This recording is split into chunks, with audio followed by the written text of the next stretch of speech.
જય ગૌ માતા. કામધેનુ તુલસી પ્રાકૃતિક ફાર્મ ખીચા. આજરોજ તારીખ 29 જાન્યુઆરી 2026.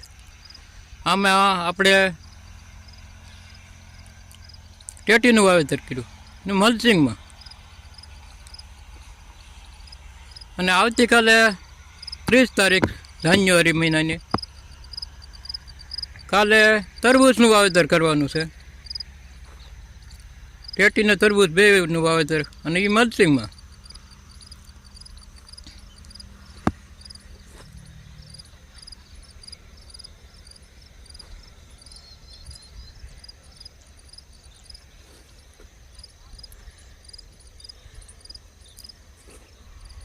સંપૂર્ણ પ્રાકૃતિક, રાસાયણિક ખાતર કે વાપર્યું નથી આપણે. ગંધેવામૃત નાખ્યું પાયામાં, દિવેલીનો ખોળ નાખ્યો અને હવે જીવામૃત પાહું પાણી ભેગું.